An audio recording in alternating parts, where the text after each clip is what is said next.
Well, good evening, everyone. My name is Emily Trich. I am the City of Tigard's Assistant Manager for Infrastructure and Investment. I'm pleased to welcome you to our final Climate Action Speaker Series, and we are really fortunate to welcome some experts from Trimet. We're joined today by Alan Lehto, who is Trimet's Director of Business Planning and Asset Management.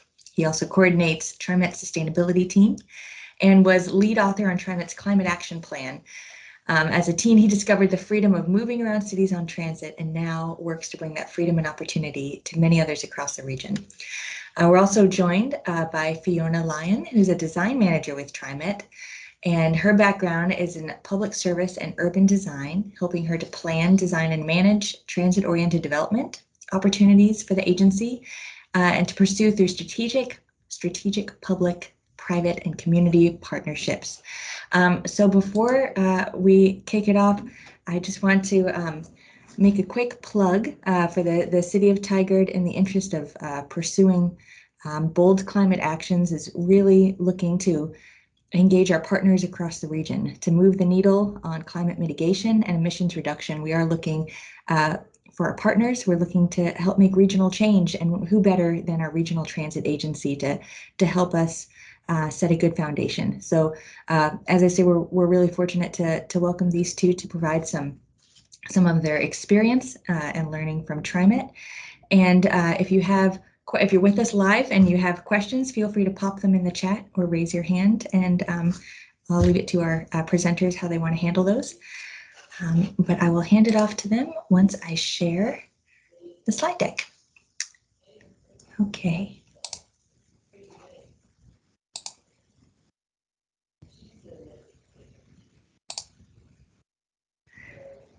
Great. All right, and we're seeing your backup, the slide shifter rather than the presentation slide. Yes, one moment. One more shot here.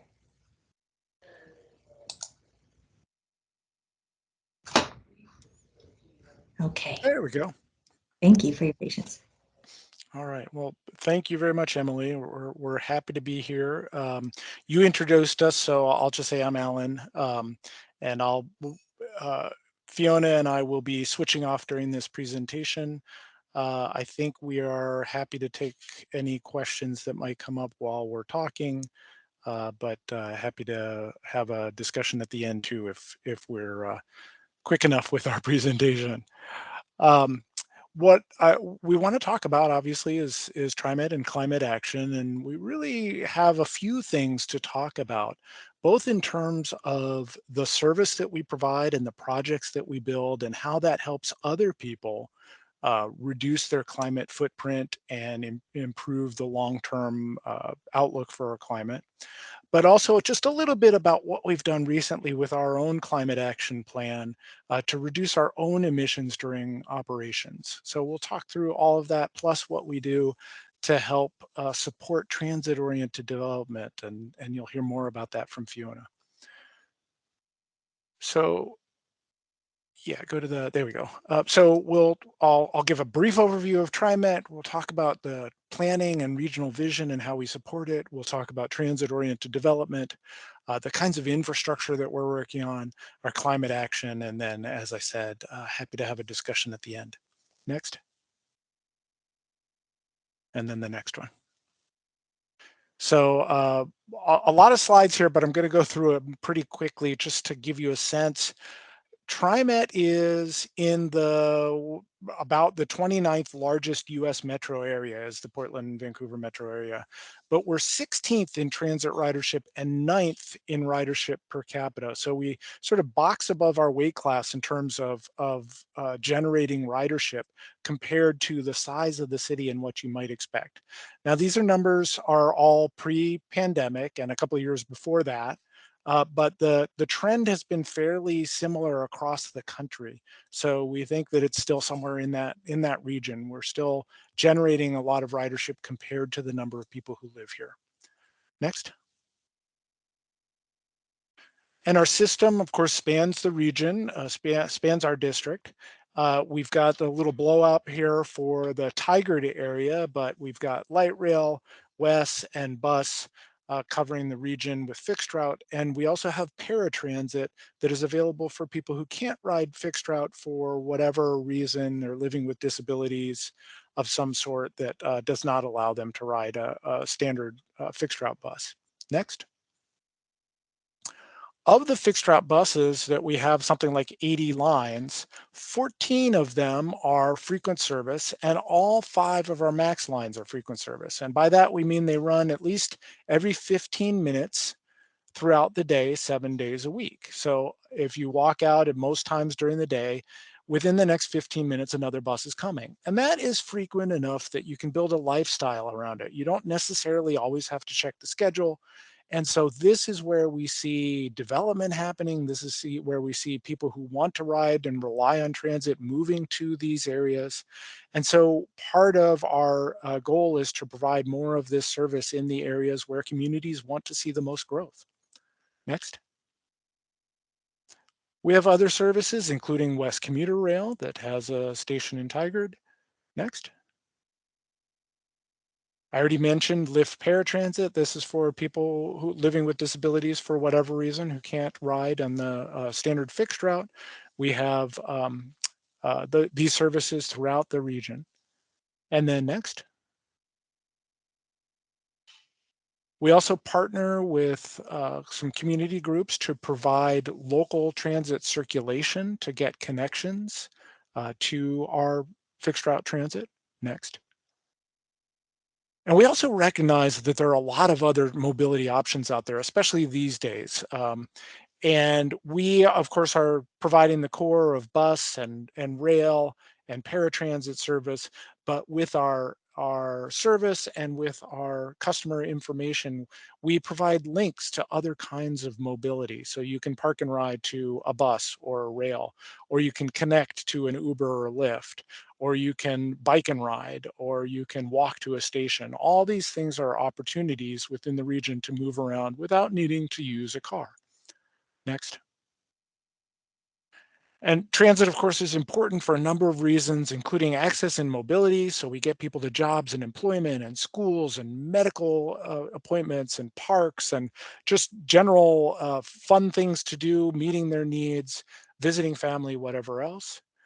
We support sustainability by helping address congestion, by reducing emissions in transportation, and by improving land use, which really means supporting land use where people can walk more easily, bike more easily, drive short distances, and use transit in ways that help reduce environmental impact of our land use. And then supporting community, helping make our own service safe and inclusive, saving time and money, improving physical health, and helping people connect to each other and to the places they need to go. Next. So we have a lot of ways to look at thinking about whether we're successful. And when you kind of peel back and say, okay, why do we do that? Why is Trimet here? What are we trying to accomplish? What is transit for? We boil it down to 5 roles that we put in our business plan. One is to support our economy and provide equitable opportunity to jobs, education, services, and businesses. Next. Another is to ease congestion, providing an alternative service and also providing projects, like I said, that help incentivize development that reduce driving in the first place. Next. We provide mobility for those with fewer options, whether through age, like you're too young to drive, or disability, or low income, or just choice. We allow people to get around without needing to rely on their own car for every single trip. Next. We help shape the future of our region, both with our service and with our projects. This is a shot of the West Side Max at Orenco Station. This is actually a few years old because the green grass that you see in the bottom left is now replaced by 5 and 6 story apartment buildings. But all of this is around a max station just off to the left side. And all of this is an urban type environment in the sense that it is very walkable. There are lots of great shops. It's close to grocery stores, and close to employment like the large Intel Ronler Acres. And all of this was incentivized by the presence of that max station. Next. In fact, the original development was set up because of that MAC station. And then finally, we help to reduce emissions and support environmental sustainability through the services that we provide and also the elements of our own projects. Next. Now, I mentioned this already, but one of the key measures for us is ridership, and ridership definitely was reduced from COVID-19. What you're looking at is the light colors were the year that COVID-19 hit, and then the darker colors were the following year. And you may be able to see that we definitely dropped quite a bit, but we have been growing back, and it's looking better now than it was. We're not back to where we were. We don't expect to be anytime really soon because telework has really played a new role, and it has its own important usefulness in reducing travel and reducing emissions. But we're working to attract riders in all kinds of ways to get them back on the system. Next. We also recently upgraded our website to help with transit planning and using transit. So if you go to trimet.org on a computer or on your smart device, you'll see this is what you'll see when you first come up. You'll see a map and you'll see locations, and you might see the little blue moving shapes down there. Those are locations of buses where they are at that moment, and that helps you decide, helps you plan and figure out what transit to ride. There's also a trip planner, if you go to the next slide, where you can say, okay, I want to start at one location, I want to end up at another location, I want to walk and bus, or I want to walk and max, or walk and transit, or bike and transit, or park and ride. Or I want to include Uber, or I want to include, if you're in the area that it's served, a rental scooter.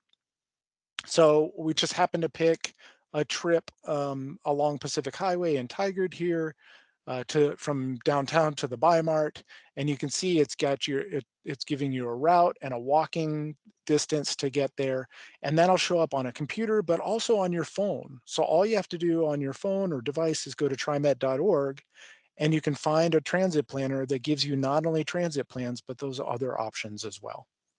Next. We also provide a low income fare for those who really need it, which reduces the fare. A single ride is 50% off. And if you ride frequently, like if you ride enough to need a monthly pass, it's actually a 72% reduction. Next. I'm going to switch gears a little bit to planning and the regional vision. So on the next slide, you'll see the 2040 growth concept, which is in map form, the vision for our growth that was put together over the last few decades with the help of tens of thousands of citizens, leaders in all the communities, with Metro organizing the conversation. And the idea is that part of what makes the Willamette Valley really important, really special, is that farm and forest land that still exists, that we can get to nature quickly, and that there is good habitat not far away. And the way to support that is to have an urban growth boundary, but even more importantly, to make the inside of the urban growth boundary an attractive place to live. The darker circles like downtown and Washington Square and Oregon City are central city and regional centers, and then there are transit centers and station areas. And the idea with transit is to try to connect these to provide better connectivity to and from the centers and along the main streets and corridors to make this is a more livable region without, again, having to rely on your car for everything. Next slide.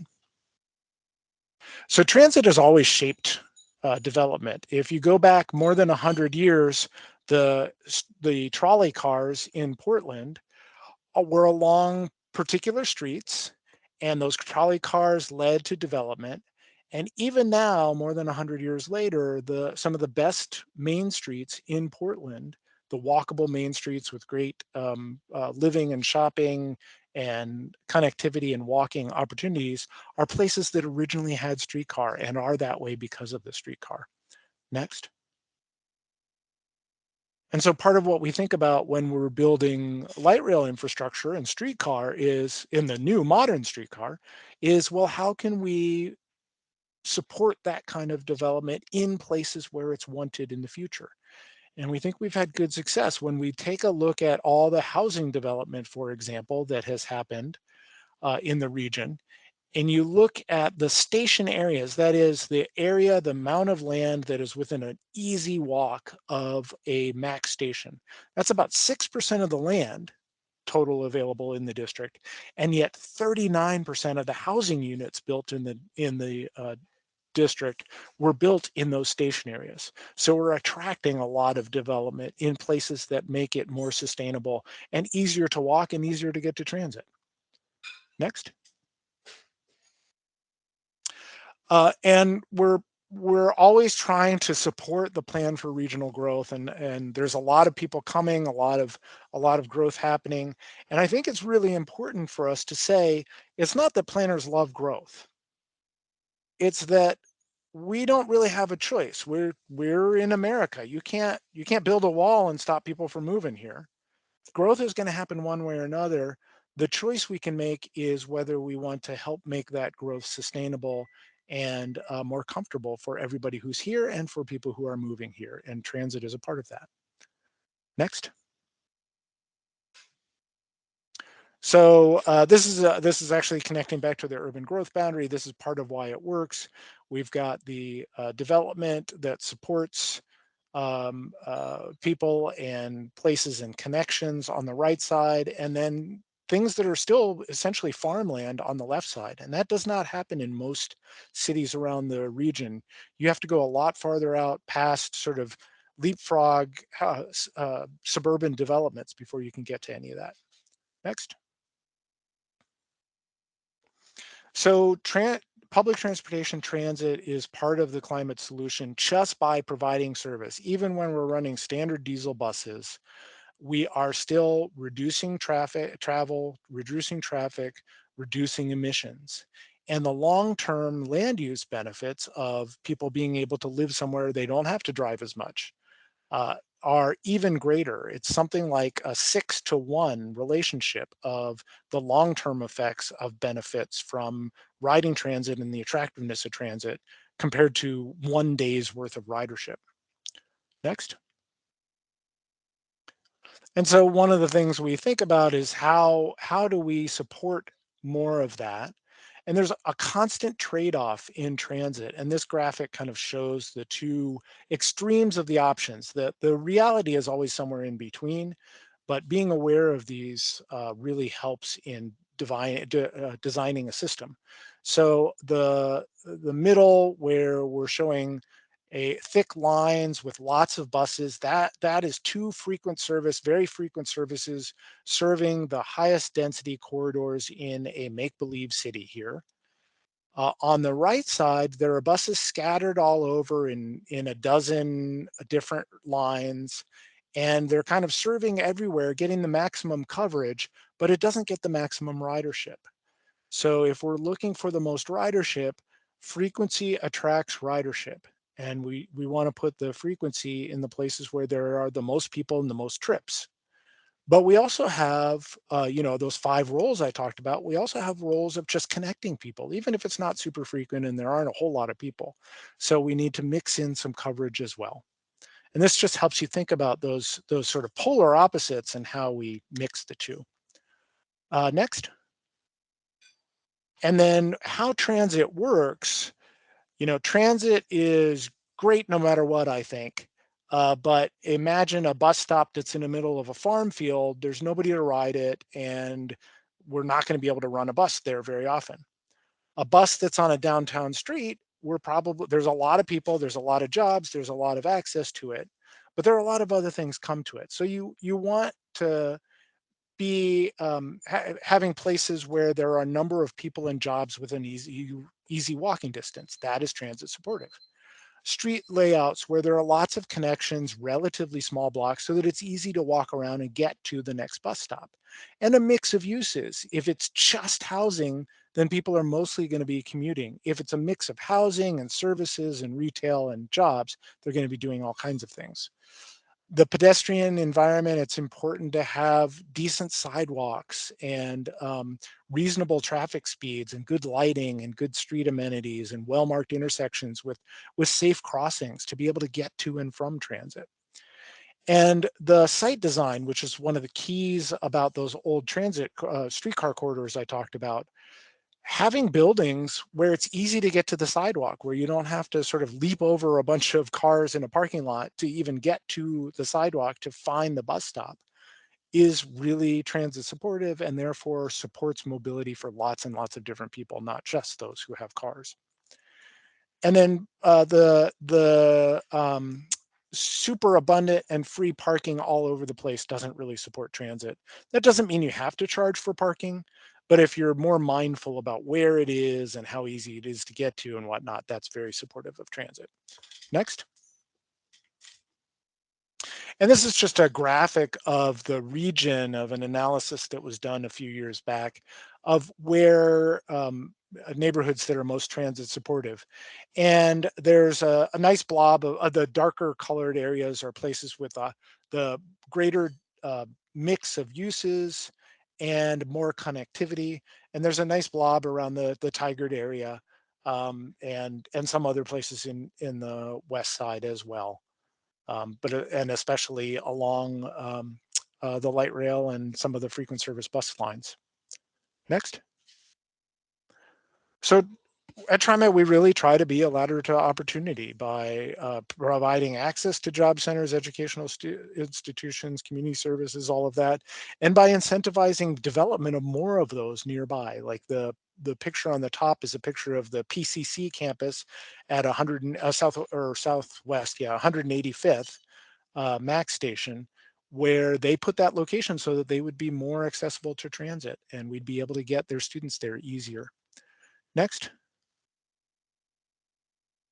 And then these next two slides talk about a study that was done a few years back comparing the west side, where we do have Max and we built it in 1998, and Southwest, where we've been talking about Max, but we don't have anything going yet. And a university researcher, looked at the demographics and travel behavior before the West Side Max was born. I almost said born, was built, and comparing the West Side and Southwest, and the demographics and the travel behavior was pretty much the same. So people were driving about the same amount. The income, all of that was about the same. About a dozen years after Max had been built, Southwest was similar, but West Side had seen a substantial reduction in driving. More walking, more biking, less driving, more transit, as you would expect, but not just more transit.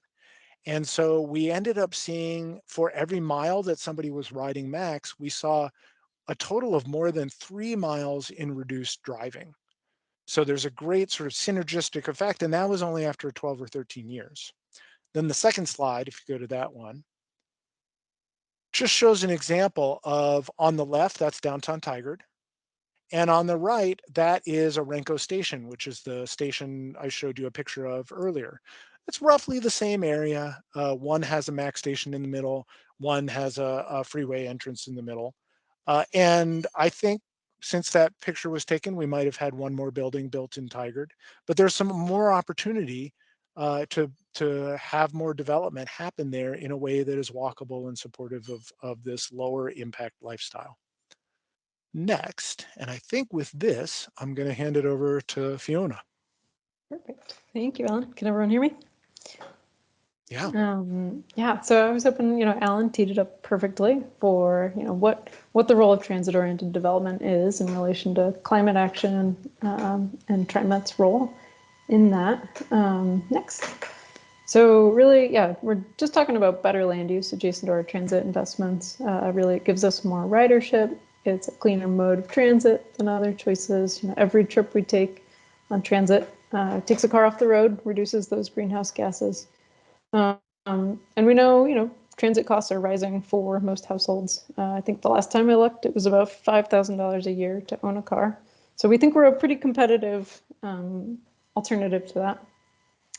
And, development, I think when we use this term TOD, you'll hear it a lot. We use lots of jargon and acronyms. It's a mix of things. I think we often think of it as housing, but it's also commercial space, it's jobs, it's institutions, those schools, community centers, libraries, access to open space. It's really having the choice to walk to work, to bike to school, to max to a Timbers game. It's basically creating that network and that ladder to opportunity, as Alan mentioned. So to really help promote this work, our agency adopted what we call TOD guidelines in 2021, and really it was just to set us up with a framework. How can we help encourage development in our station areas, not just on land adjacent to it, but also land that we own. We talk a lot about station areas. I just want to clarify that what that means is it's a half a mile walking distance from high capacity transit. It's sort of a federal government definition that we use often when we do planning. And so, yeah, just to clarify, these guidelines help set us on a path so that we can help achieve more development. The note on the slide, $21.9 billion of development has been invested within walking distance of MAX platforms since its birth, as Alan called it, of the MAX. So it's a pretty proud point for the region to be able to claim. Next.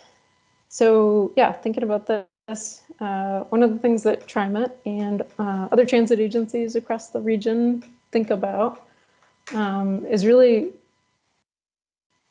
it takes a while. I think we've learned that it's taken a while to recoup that land use transformation that we really want to see. For an example, in this photo, we're looking at the yellow line, the MAX.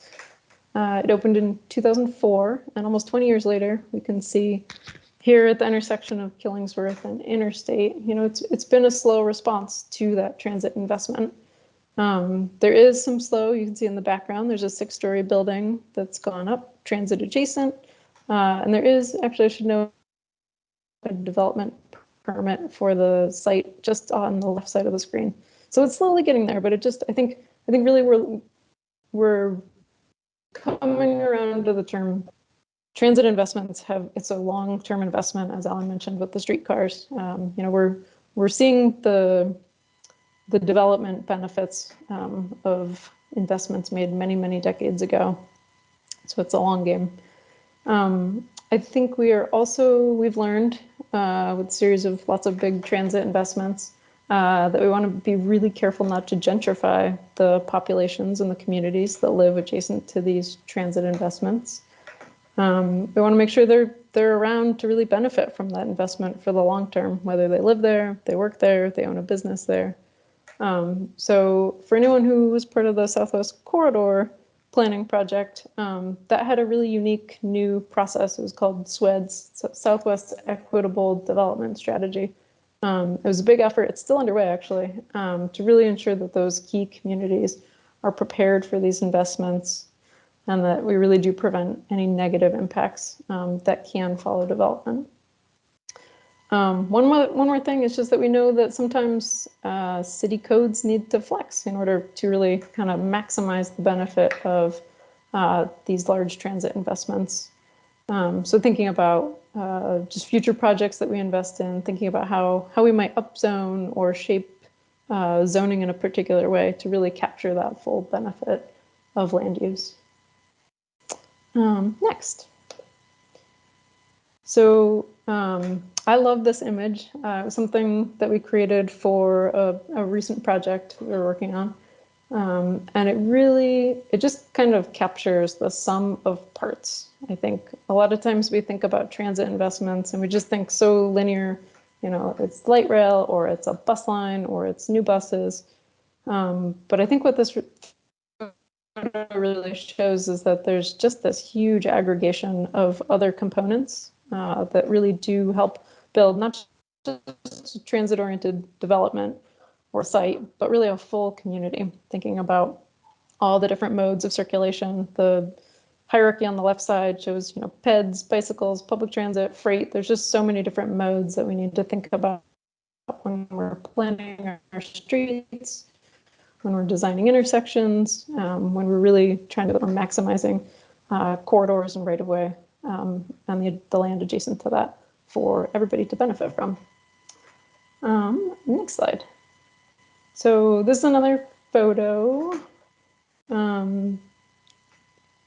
that I think really helps kind of capture, again, that community building, that placemaking that we think is so important, and that I think we've been able to share sort of beyond Portland region, share with other transit agency colleagues, share with other cities who are trying to make these big transit investments. I think when the Orange Line opened, we were tracking, ridership increases, people taking the Orange Line, but we were also counting, how many people are actually getting on their bikes now? How many people are using the bike facilities that are adjacent to and or connect with our transit stations? And yeah, I think as Alan said, you really can't say no to growth, but you can help shape it. And I think that's a really important sentiment that I try to sort of embody every day. Like how can we really try to capture sort of all the opportunities when we do transit planning, no matter how big or small it is. Next, I would also say, thinking kind of beyond the mobility piece, I think the sustainable infrastructure piece is also huge. I think this photo to me just kind of captures it all. Stormwater treatment, natural area restoration, the amount of tree planting, solar power opportunities, recycled materials. There's just this huge list of opportunities that we can really fold into transit construction and transit projects as we go about them. And they do provide our community with resiliency for the future. Next. So this slide is an interesting study that was done back when the streetcar in downtown Portland was built. There are a few local transit experts and academics who tried to quantify the miles and trips that were not taken as a measurable point based on the land use. And so, yeah, we have lots and lots of research and data from TOD across the country. But this one really, to me, kind of summarized, what is the most effective means of solving our transportation problems generally?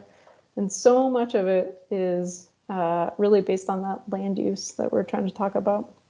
The study is also really interesting. It has some great graphs about the market response of developers in relation to that investment of streetcar. So being within one block of the streetcar, a huge amount of building permits in the years that followed versus 2 blocks away versus 3 blocks away. I mean, it really did kind of catalyze that interest and investment right adjacent to transit. Next. So we talked about Orenco Station on the right. It really is a textbook example of TOD that I think the region is pretty proud of. It really was sort of our first and biggest transformation in response to the MAX system and the investment there. And there's lots of other things that we're thinking about in terms of land use and transit and the relationship between the two. So the state of Oregon actually has a statutory goal to reduce climate pollution, particularly from transportation. And so to really help shape the planning process and meet these goals, there's actually some really interesting legislation. It's called the Climate Friendly and Equitable Cities Rulemaking that was just adopted in July of this year. And there's going to be a phased implementation rollout across the cities all over Oregon that we will have to respond to. And it's pretty exciting because one of the major pieces of it is parking reform. I think, as someone who gets to work on transit-oriented development every day, I will 75% of my brain power thinking about how to creatively get parking to work on these projects, or parking to not be such a major component of the economics of them. just generally allowing higher density of housing and mixed use near transit rather than having to comply with a minimum parking code requirement makes a huge difference. We've historically, as a state, as a population, have just subsidized auto use and parking for a really long time. And so this legislation is huge. As Alan mentioned, kind of eliminate a lot of those surface parking rides that really separate you from amenities, separate you from transit connections. It'll increase walking, eliminate pollution. The benefits of this will be forthcoming for many, many years. So it's something that we're pretty interested in tracking pretty closely. Next, I would also say there's an interesting trend. This graph shows, on the top in the blue, single-family building permits versus multifamily building permits. Kind of in a similar trend since the last recession, 2009 or so. There's been an uptick of multifamily housing as opposed to single-family housing, or at least the balance of the two has sort of swung. And I would say a lot of this is actually related to more legislation coming out of the state. House Bill 2001, passed a couple of years ago, is really looking to fill a lot of the missing middle housing that we don't have in our communities. And it really tries to kind of carve the way for more townhomes, more duplexes, just the availability and supply of more diversity for housing type. So I think while there's this legislation that's pushing us towards that, I think there's also a lot of demand for people that can't afford a single family home in a big city like Portland. And so it's really important that we're trying to really keep up with that stock and provide it, particularly in relation to high capacity transit and good transit. And so if you go to the next slide, Emily. This slide also kind of captures the same story, but with a different piece of it. These little dots represent retail and office square footage in the last 2 decades or so. And so if you can really kind of pick out the pattern here, it's that a lot of it is based on the spine of that black transit network that is our max. So this is a really positive, this is exactly the sort of response that we do want to see in our community to really help kind of craft that future as we've envisioned it in that 2040 plan that Alan showed us. And yeah, it's a positive response. So I think, while the nature of workplaces and telework will continue, I think this gives me some hope in trying to make sure that we are also thinking about zoning in our communities to be more diverse. I think we've seen just generally that communities that have a diversity of uses, mixed use, mixed income, have really responded much more positively to dramatic forces like COVID-19. So just thinking about, land use and transit and how we really help shape our region as we keep moving forward. And Emily, next, I'm going to talk just briefly about some of the upcoming and ongoing investments that Trimet's making. We have a couple fun projects that we want to make sure folks are aware of. I think just generally I think we should acknowledge that our transit system in our region, they continually need investment. So we're really excited. This project, Division Transit Project, is opening, I should say not this month. It's not September just yet, but September 18th, just a couple weekends away. And really, this is all about trying to provide higher capacity, better reliability. This corridor from downtown Portland to Gresham, downtown Gresham, is really popular, and we really are trying to keep up with service. You may see some articulated bright green buses driving around this corridor. And yeah, we would just invite you to come check it out, come ride. I think the first couple days are free for folks to check it out. And it's almost done with construction. And then the next one we have is the Better Red project. For anyone who has taken a trip to the airport in the last couple months, you've maybe noticed some enormous construction equipment. This in the photo on the left, you can see this is some of our night work where we have to shut down a portion of I-84 to allow this to happen. But these are trying to create new structures for an overpass of our light rail. That's familiar with this area knows that it's been historically a single track, and so there's quite a bit of congestion and bottleneck of trains that have to come through here. So this is a huge improvement. Again, just increase our reliability, increase our service through here. And then the other big portion of this project is out on the west side, basically from downtown Beaverton to the Fairplex Hillsborough Airport. We'll be adding red line service to that corridor. So again, more trains, one-way seat to the airport from the west side. And this will be opening in 2024. And then next, another project I think a lot of the Tigard crowd is probably familiar with is the Southwest Corridor Light Rail project. It's one of the remaining segments that was identified in our 2040 plan for light rail for high capacity transit. The scope identified about 11 miles of light rail.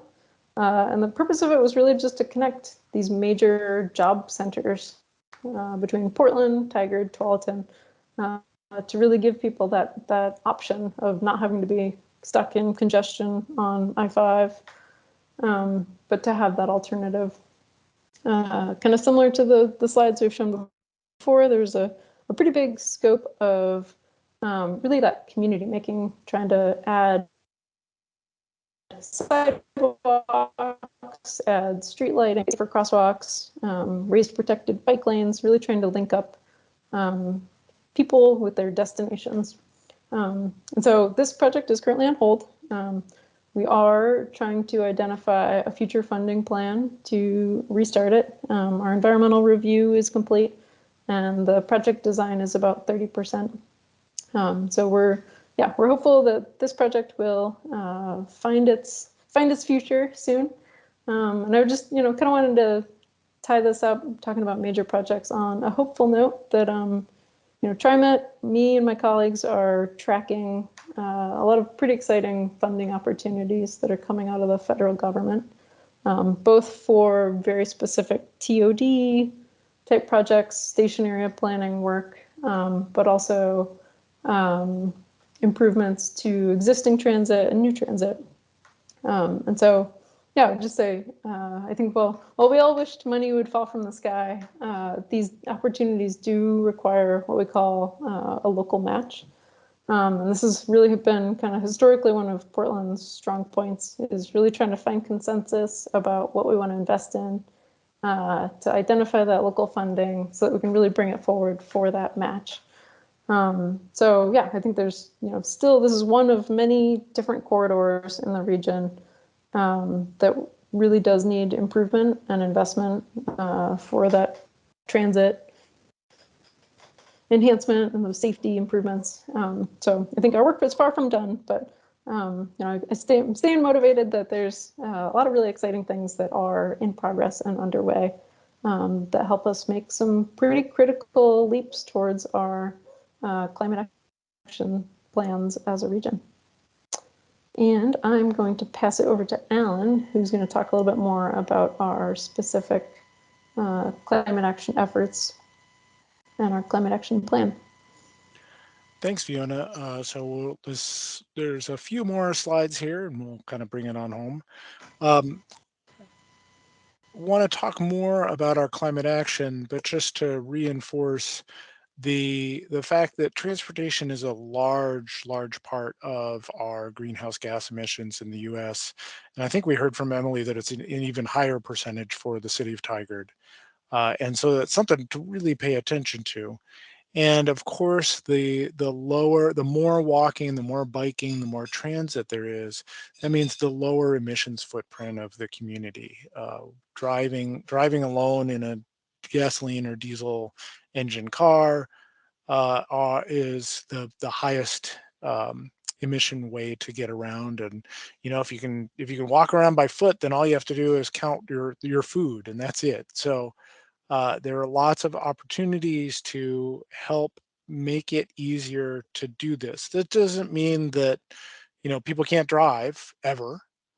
But it means that if we're trying to reduce greenhouse gases, looking for ways to make other ways of getting around more attractive is the right way to go.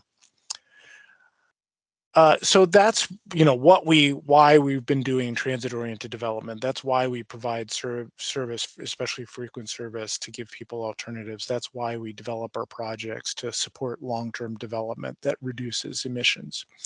But we also took a hard look at our own emissions from our service. And so next slide there. Something we did in 2021, so last year, was we switched to 100% renewable electricity for all of our MACs and all of our Trimet owned and operated facilities. And it turns out that was a big portion of our own actual emissions. So if you go to the next slide, we did an emissions review of our entire system, of the operational emissions and indirect emissions from fuel and energy delivery, to understand, well, what is our footprint? What is Trimet's footprint? We're helping everybody else reduce their footprint. In some ways, no matter what we burn, no matter what vehicles we use, we're still helping reduce emissions. But what could we do for ourselves, for our own vehicles, to help reduce emissions, which helps on the climate side, but also helps reduce local emissions in terms of other pollutants. And what we did was an analysis that identified that in 2020, the largest share of our emissions was from the fleet. That's mostly diesel. The second largest share was from electricity use, though.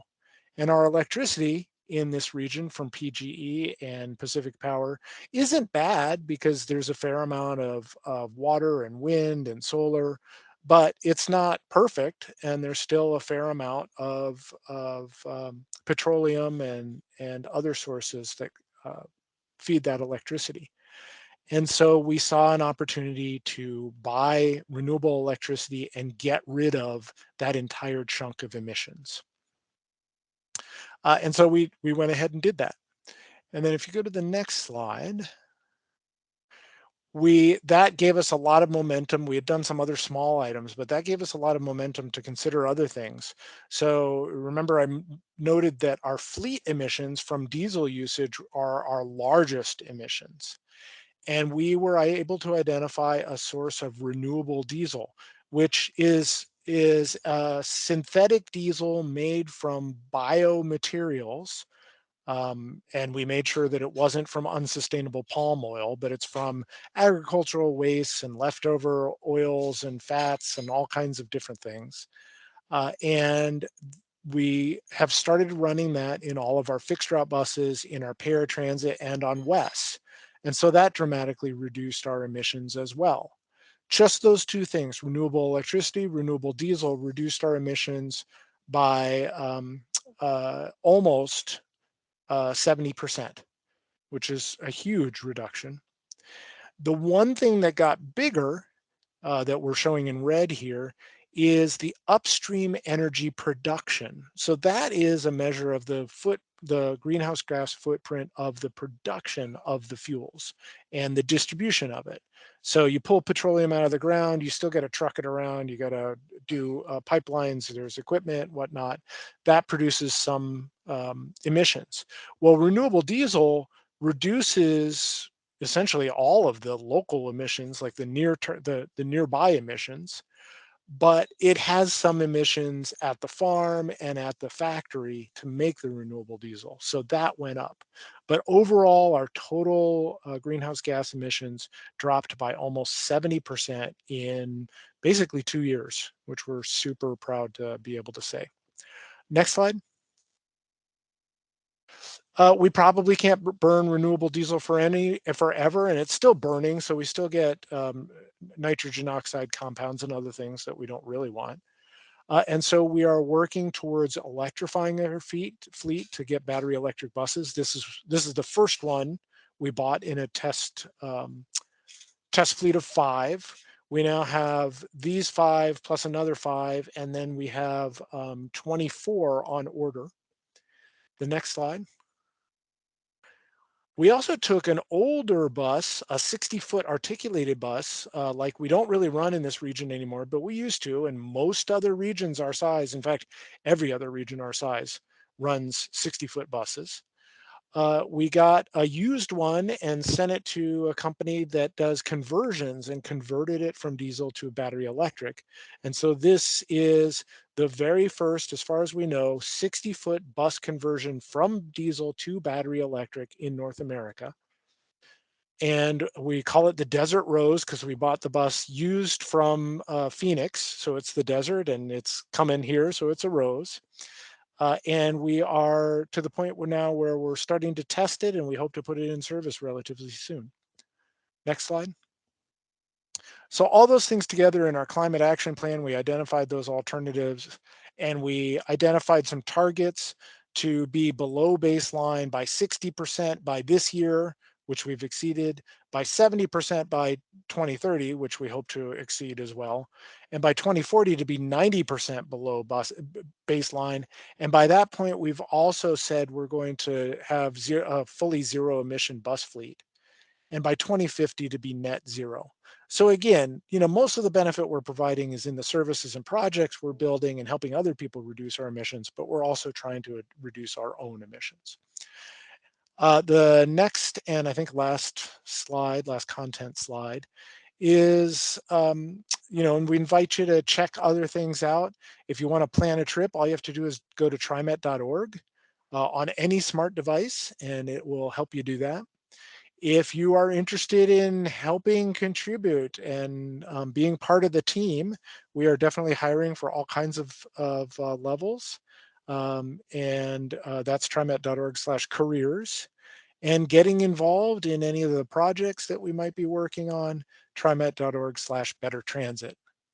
And if you go to the next slide, I think we invite discussion, and the next slide just has our names and contact information on there.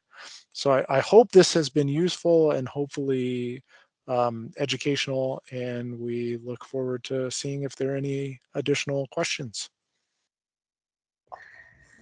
Great, thank you so much. That was a fabulous presentation. I wanted to note, as you're talking about the development that comes along with transit, to make acknowledge the role for affordable housing and affordable development that occurs. Orenco was a good example of that. I think in the picture was the affordable housing development under construction before those other units came in.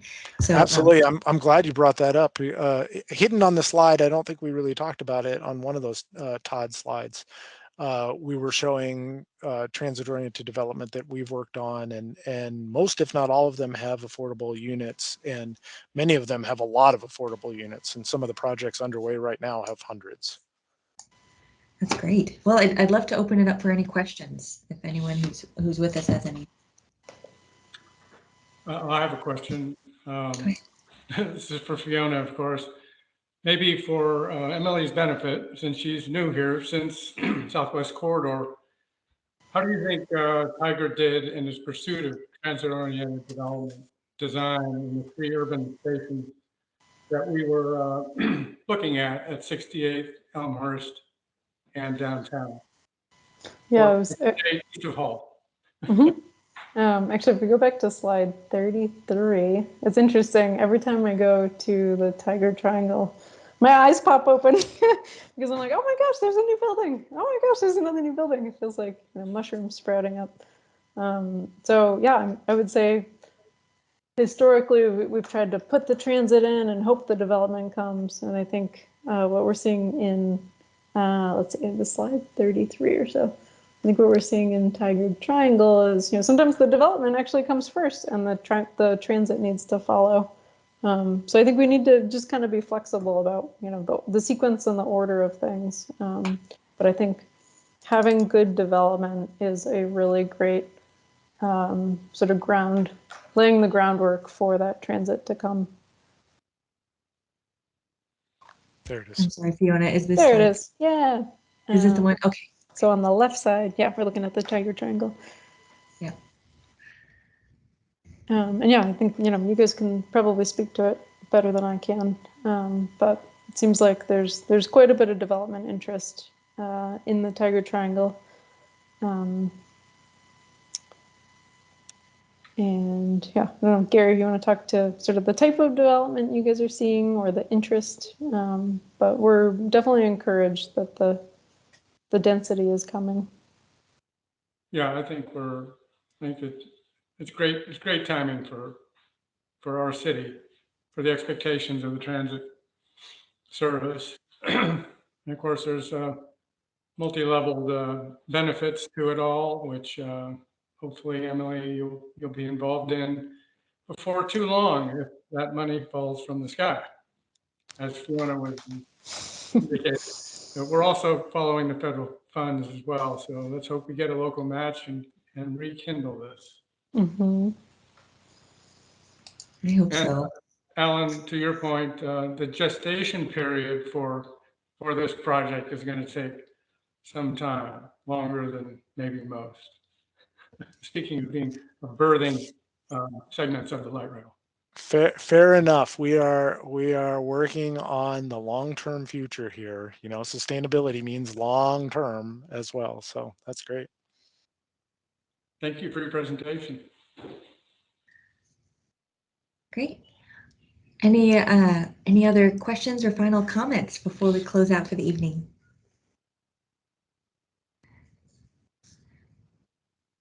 Well, one comment, Emily, I was a frequent WES user, so I appreciated that and the good incentive that the city provides for those of us that used transit to get to work.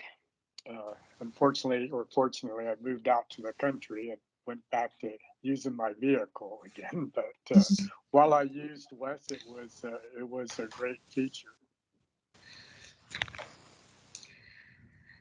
Well, I'm so pleased that we had the opportunity to learn from you all, Alan and Fiona, about some of the experiences and lessons learned, both from how you're helping communities around the region improve their climate mitigation and their mobility alternatives, and also what you're doing internally within the organization, which is something I think the city could learn from. We are you'll see on October 4th, hopefully, at our city council presentation, that we aim to set some ambitious or identify some ambitious targets.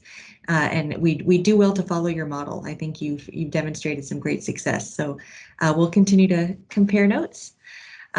And we'll keep shaking the couch cushions for money for that Southwest Corridor project. Thank you again for spending some time with us this evening, and we will be sharing this information online as well as your contact information, if that's okay, if people have any follow-on questions. Absolutely. Great. Thank you so much for having us. Yeah, thanks for the opportunity. Yeah. Have a wonderful evening, everyone. You Thank too. you. See you soon. Bye-bye.